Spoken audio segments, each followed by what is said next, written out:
Hello aspirants, welcome to Sahil updates. Sahil updates में आप सभी का एक बार फिर से स्वागत है। एस्पिरेंट्स, साहिल अपडेट्स के इस प्लेटफॉर्म पर आपको लेटेस्ट जॉब अपडेट्स मिलेंगी और जो जो अब वैकेंसीज चल रही हैं उनके बारे में आपको सारी जानकारी दी जाएगी। जो भी एग्ज़ाम्स हैं, चाहे एसएससी का एग्ज़ाम हो, एसएससी की वैकेंसीज, यूपीएससी की वैकेंसीज या फिर स्टेट गवर्नमेंट के द्वारा कोई भी नई वैकेंसीज जारी की गई हो, चाहे वो एचएसएससी हो, यूपी ट्रिपल एस भी हो या कोई भी अदर स्टेट का जो भी एग्ज़ाम है, जो भी वैकेंसीज हैं, उनके बारे में आपको सारी जानकारी डिटेल से प्रोवाइड करवाई जाएंगी। साथ के साथ आपको एग्ज़ाम पैटर्न भी बताया जाएगा, किस पोस्ट के लिए क्या एग्ज़ाम पैटर्न रहेगा और स्पेसिफिक एग्ज़ाम के लिए क्या सिलेबस रहने वाला है। सारी जानकारी आपको यहाँ से एकदम टाइम टू टाइम प्रोवाइड करवाई जाएंगी। साहिल अपडेट्स के इस प्लेटफॉर्म पर जो कैंडिडेट्स नए हैं वो भी एक बार सब्सक्राइब जरूर कर लें ताकि आपको टाइम टू टाइम सारी अपडेट्स मिलती रहे, कोई भी इम्पोर्टेंट अपडेट आपसे मिस ना हो। तो चलिए आज स्टार्ट करते हैं आज के इस वीडियो को, देखते हैं कि आज आपके लिए क्या कुछ न्यू है इस वीडियो के लिए। Aspirants, IIT Kanpur, Indian institute of technology Kanpur और आईआईटी कानपुर ने न्यू रिक्रूटमेंट्स दी है। ये रिक्रूटमेंट नोटिस है जो आईआईटी कानपुर की तरफ से दिया गया है। यहाँ पे जो वैकेंसीज दी गई है वो वन बाय वन सारी डिटेल में हम चेक करते हैं कौन कौन सी पोस्ट हैं और हर पोस्ट के लिए स्पेसिफाइड वैकेंसीज कितनी हैं। साथ में उनको कैटेगरी वाइज डिस्ट्रीब्यूशन भी किया गया है, किस कैटेगरी के लिए कितनी वैकेंसीज दी गई हैं और लास्ट में यहाँ पर पे लेवल उनका दिया गया है। आईआईटी कानपुर में नोटिसिंग जो वैकेंसीज हैं वो जारी की गई हैं और ऑफिशियल नोटिफिकेशन में वन बाय वन सारी डिटेल्स हम इसमें चेक करते हैं। और सबसे फर्स्ट जो वैकेंसी सबसे पहले है इसमें वो है senior superintending engineer. Senior superintending engineer और one vacancy that is for UR category. IIT Kanpur senior superintendent engineer.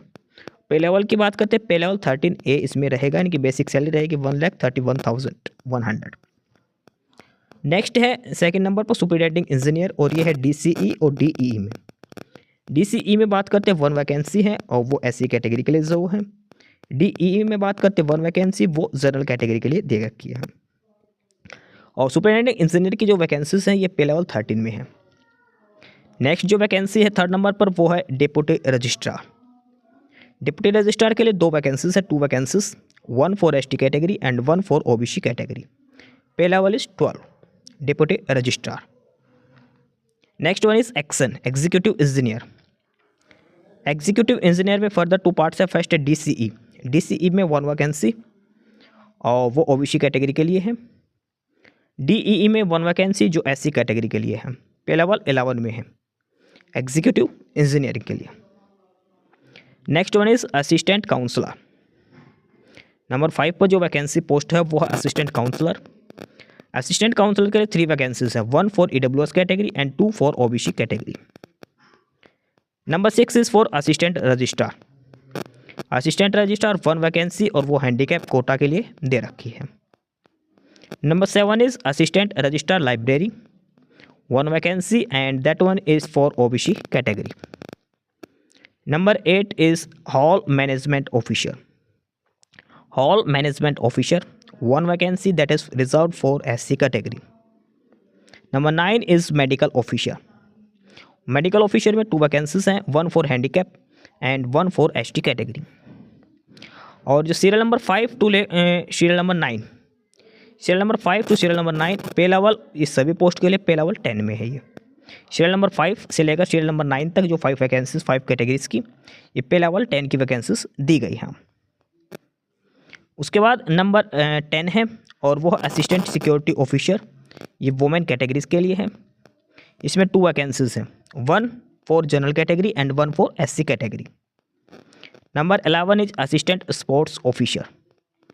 2 vacancies both are for general category, assistant sports officer. Number 12 is junior technical superintendent. Junior technical superintendent में first है computer science and engineering section के लिए और CSC के लिए 2 vacancies हैं, one for general category and one for SC category. And second one is office of dean of academic affairs, one vacancy that is for general category. और serial number 10 to 12 तक पे level is 6 for all this vacancies 35,400 is the basic salary. And last and 13th number is junior assistant. Junior assistant के लिए 12 vacancies दी गई हैं।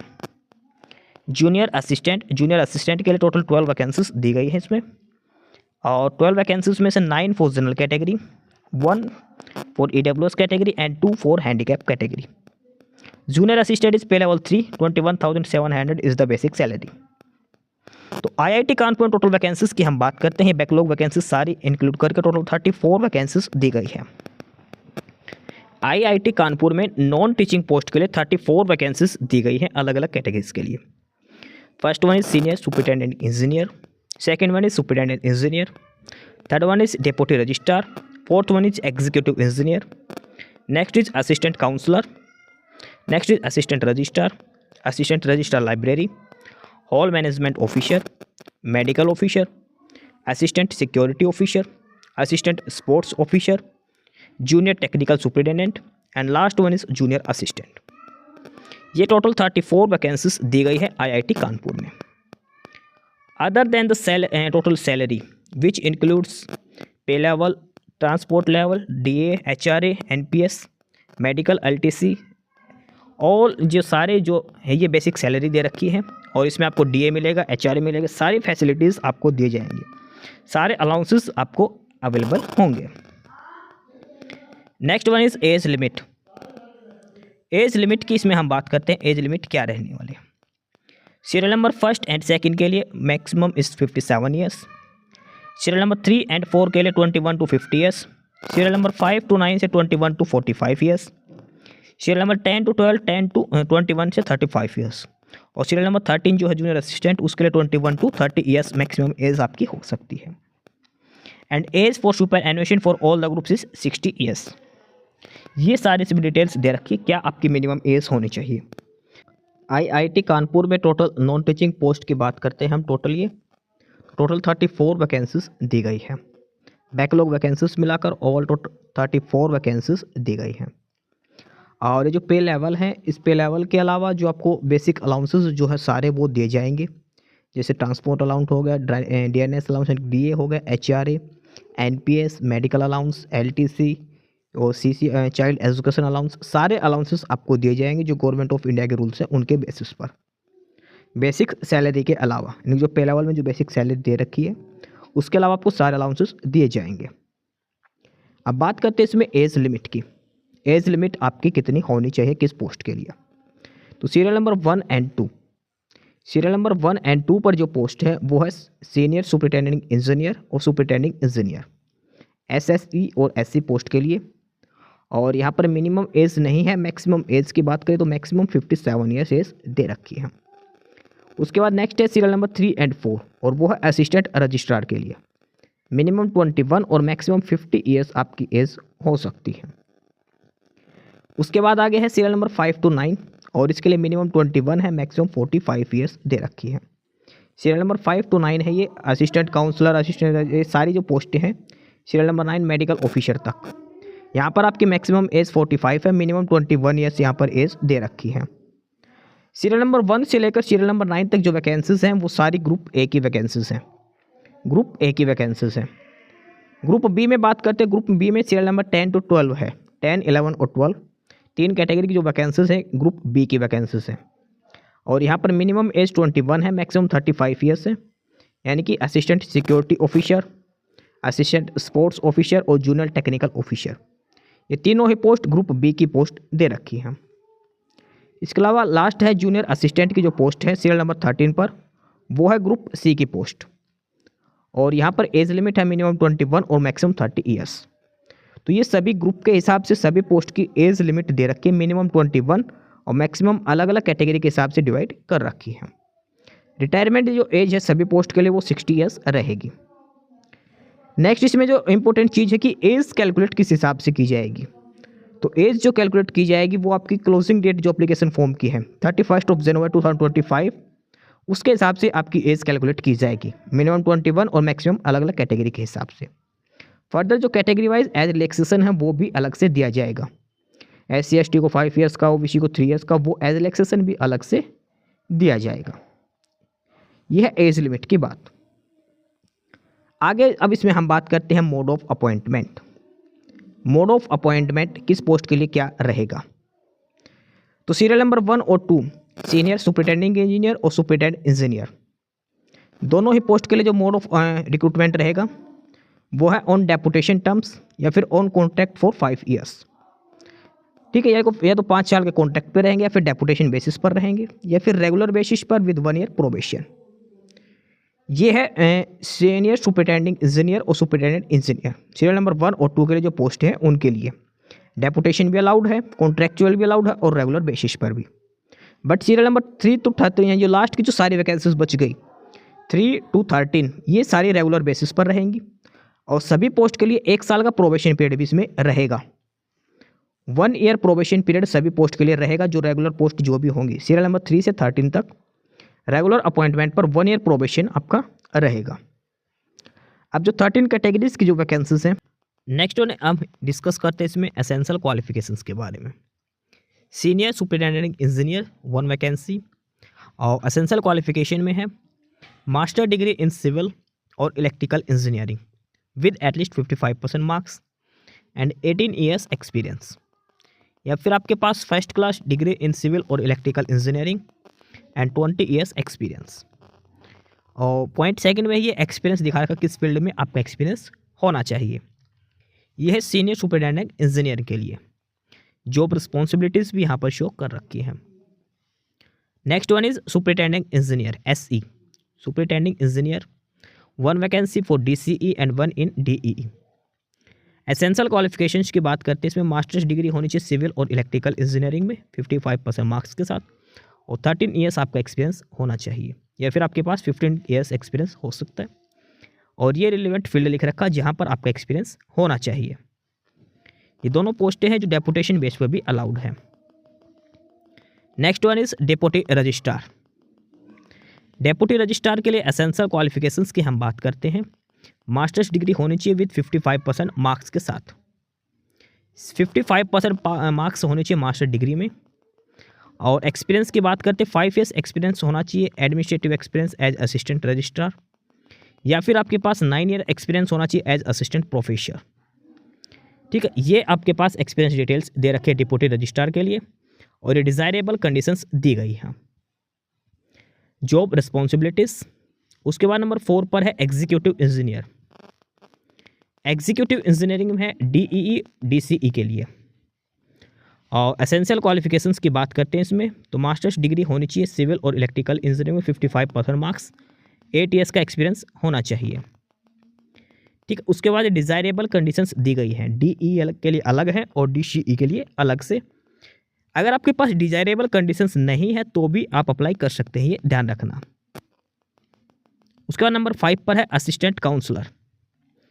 Assistant counsellor की बात करते हैं एसेंशियल एजुकेशन क्वालिफिकेशंस में MPhil in clinical psychology with first class and 2 years experience आपके पास होना चाहिए, या फिर MA होनी चाहिए क्लिनिकल साइकोलॉजी में, या फिर MSc clinical psychology with relevant 5 years experience आपके पास होना चाहिए।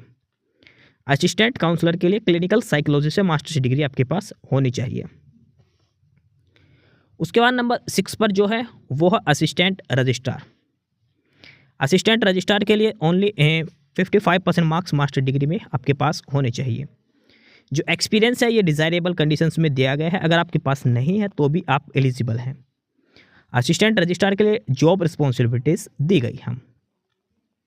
Next one is assistant registrar library. Assistant registrar library में एसेंशियल्स में मास्टर डिग्री है 55% मार्क्स के साथ, और एक्सपीरियंस वगैरह डिज़ायरेबल कंडीशंस मांगी गई हैं। Assistant registrar library. Next one is hall management officer. Hospitality के लिए hall management officer. Essential qualifications में master degree in hotel management with at least 5 years आपके पास एक्सपीरियंस होना चाहिए। ये डिज़ायरेबल कंडीशंस दी गई है, ये जॉब रिस्पॉन्सिबिलिटीज़ दी गई हैं हॉल मैनेजमेंट ऑफिसर की पोस्ट के लिए। Number 9 is medical officer. Medical officer के लिए MBBS आपके पास होनी चाहिए और विद 3 ईयर्स एक्सपीरियंस आपके पास होना चाहिए। मेडिकल ऑफिसर के लिए desirable and job responsibilities show कर रखी है अलग अलग। Number 10 is assistant security officer. और ये सिर्फ और सिर्फ वो फीमेल कैंडिडेट के लिए है vacancies. Assistant security officer for women only. Essential qualification में सिंपल ग्रेजुएशन आपके पास होनी चाहिए और विद 5 ईयर्स एक्सपीरियंस आपके पास होना चाहिए। ग्रेजुएशन प्लस 5 ईयर्स एक्सपीरियंस आपके पास होना चाहिए। ये डिज़ायरेबल कंडीशंस हैं, ये जॉब रिस्पॉन्सिबिलिटीज यहाँ पर दी गई हैं असिस्टेंट सिक्योरिटी ऑफिसर के लिए। Number 11 is assistant sports officer. Assistant sports officer की हम बात करते हैं। Graduate with A bachelor in physical education, BPEd आपके पास होनी चाहिए। BPEd आपके पास होनी चाहिए। डिज़ायरेबल और जॉब रिस्पॉन्सिबिलिटीज़ यहाँ पर दी गई हैं। और उसके बाद हैं लास्ट में 2 बचती हैं। 12 number is junior technical superintendent. Junior technical superintendent में MCA, MSc, BTech या BE आपके पास होनी चाहिए या फिर BSc होनी चाहिए। डिप्लोमा होना चाहिए, 2 साल का एक्सपीरियंस भी हो सकता है आपके पास। ठीक है। उसके अलावा कंप्यूटर साइंस और इंजीनियरिंग में भी वैकेंसी थी जूनियर टेक्निकल सुपरिटेंडेंट की। उसके लिए सारी कंडीशंस दी गई है, 3 ईयर्स एक्सपीरियंस BTech के अलावा। ठीक है, ये डिटेल्स इसमें दी गई हैं। इसके अलावा एक वैकेंसीज थी डीन ऑफ एकेडमिक अफेयर्स, उसमें भी डिज़ायरेबल कंडीशंस दी गई हैं। Last one is junior assistant. Junior assistant, और इसमें सिंपल बैचलर डिग्री मांगी गई है with basic knowledge of computer. Computer knowledge होनी चाहिए बेसिक, और बैचलर डिग्री होनी चाहिए।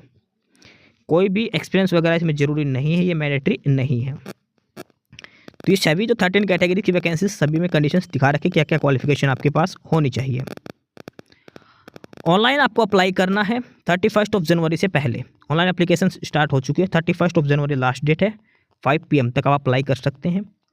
और ये ऑफिशियल वेबसाइट है IIT कानपुर की, www.iitk.ac.in। इन्फोशेल और फिर रिक्रूटमेंट सेक्शन में जाकर आपको अप्लाई करना है। सारी बेसिक डिटेल्स आपको फिलअप करनी है, करेक्टली सारा डाटा फिलअप करना है।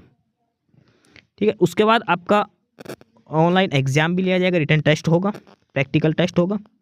ठीक है। एक ही एप्लीकेशन आपको अप्लाई करनी है, multiple application will not be considered. एक ही एप्लीकेशन आपको अप्लाई करनी रहेगी, इसमें ध्यान रखना। ठीक है। ये सारी डिटेल्स इसमें, बेसिक डिटेल्स इसमें दी गई है, जो आपको फॉर्म अप्लाई करते टाइम ध्यान में रखनी है। बात करते हैं एप्लीकेशन फ़ीस के लिए।